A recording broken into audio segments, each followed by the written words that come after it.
Global warming एक गंभीर समस्या है जो पूरे विश्व को प्रभावित कर रही है।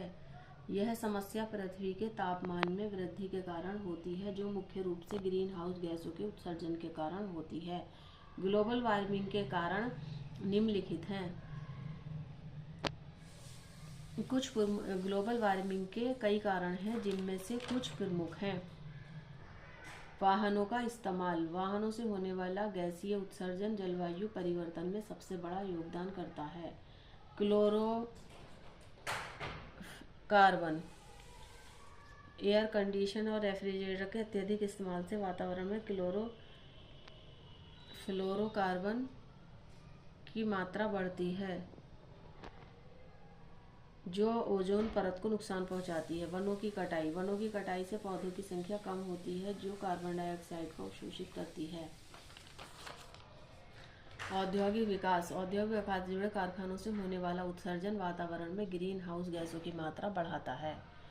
ग्लोबल वार्मिंग के प्रभाव। तापमान में वृद्धि। ग्लोबल वार्मिंग के कारण पृथ्वी का तापमान बढ़ रहा है, जो ग्लेशियर के पिघलने और समुद्र के जल स्तर में वृद्धि का कारण बनता है। जलवायु परिवर्तन। ग्लोबल वार्मिंग के कारण जलवायु परिस्थितियों में बदलाव हो रहे हैं, जो बाढ़, सूखा और तूफान जैसे प्राकृतिक आपदाओं का कारण बनते हैं। पारिस्थितिकी तंत्र को नुकसान। ग्लोबल वार्मिंग के कारण पारिस्थितिकी तंत्र को नुकसान पहुंच रहा है, जो प्रवाल भित्तियों के नुकसान और जानवरों की प्रजातियों के लुप्त होने का कारण बनता है। ग्लोबल वार्मिंग को रोकने के उपाय। नंबर 1, पेड़ लगाना। पेड़ लगाने से वातावरण में कार्बन डाइऑक्साइड की मात्रा कम हो जाती है।